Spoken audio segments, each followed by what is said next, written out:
Corona को लेकर हमारे दो संवाददाता हमारे साथ जुड़ रहे हैं। अश्विनी पांडे हमारे साथ मुंबई से जुड़ रहे हैं लाइव और भावना किशोर दिल्ली से। सबसे पहले अश्विनी, हम आपके पास आएंगे। जिस तरीके से महाराष्ट्र में और खासतौर पर मुंबई पुणे में कोरोना ने कहर मचा रखा और उद्धव ठाकरे का यह बयान कि एक बार लॉकडाउन लगाना है जरूरी, क्योंकि लोग शायद समझ नहीं रहे हैं। कैसे देख रहे हैं आप इसे? क्या लॉकडाउन लग सकता है वहां पर?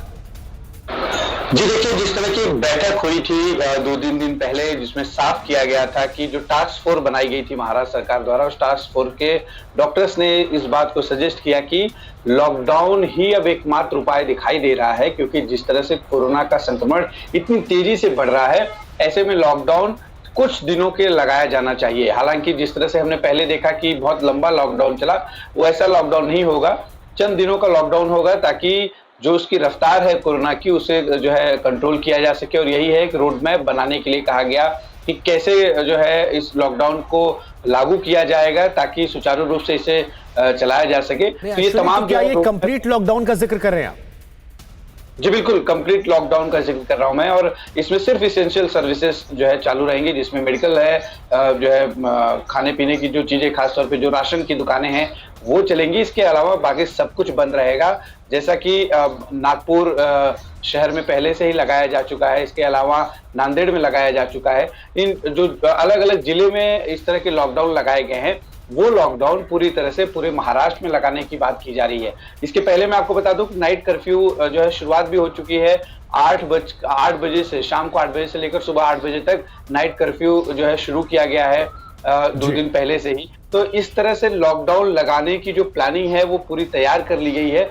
बस अब जो है आने वाले 2-4 दिनों में शायद इसको लेकर कुछ एक बैठक होगी। उस बैठक के बाद सीएम फैसला लेंगे कि लॉकडाउन कब से लागू किया जाएगा। ये बहुत बड़ी बात है और बड़ी खबर है, और लोगों की लापरवाही की वजह भी है, क्योंकि ये कहा गया था लोग सावधान रहे वरना लॉकडाउन लग सकता है। भावना, हम आपके पास आते हैं।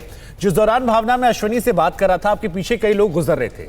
हम देख पा रहे हैं कि इतने केसेस निकलने के बावजूद लोग अभी भी लापरवाह हैं, मास्क सही से नहीं पहन रहे हैं या केवल फॉर्मेलिटी के लिए लटका रखा है। और हमने ये भी देखा कि दिसंबर के बाद सबसे अधिक केस कल सामने आए। तो क्या ये माने कि दिल्ली भी उसी ओर बढ़ रही है जहां पर महाराष्ट्र आज है? शुभांकर, आपको बता दें कि दिल्ली में भी लगातार जो कोरोना के मामले हैं वो लगातार बढ़ रहे हैं। जो आंकड़े 200 के नीचे चले गए थे वो अब 1900 से ज़्यादा कल दर्ज किए गए हैं। लगातार कोरोना के मामले बढ़ रहे हैं, लेकिन जो गाइडलाइंस है उसे फॉलो नहीं किया जा रहा है। सुबह का वक्त है और सब्जी मंडी की तस्वीर आपको हम दिखाते हैं कि किस तरह की भीड़ यहाँ पर होती है। और तस्वीरों में देखिए, बहुत सारे ऐसे चेहरे हैं जिनके पास मास्क नहीं है, अगर मास्क लगा है तो मुंह के नीचे है। देखिए, कोरोना के गाइडलाइंस को लोग फॉलो नहीं कर रहे, चाहे वो रेलवे स्टेशन हो, बाजार हो। बहुत बड़ा कारण है कोरोना के जो मामले हैं इतनी तेजी के साथ, इसीलिए राजधानी दिल्ली में भी बढ़ रहे हैं, क्योंकि लोग कोरोना के गाइडलाइंस को फॉलो नहीं कर रहे हैं, मास्क नहीं लगा रहे हैं। देखिए, दिल्ली के स्वास्थ्य मंत्री सत्येंद्र जैन ने ये साफ कर दिया है कि लॉकडाउन जैसी स्थिति राजधानी दिल्ली में अभी नहीं होगी, क्योंकि लॉकडाउन समाधान नहीं है कोरोना को कम करने का। लेकिन जिस तरह से लोग लापरवाही कर रहे हैं, आप देखिए चेहरों पे मास्क नहीं है।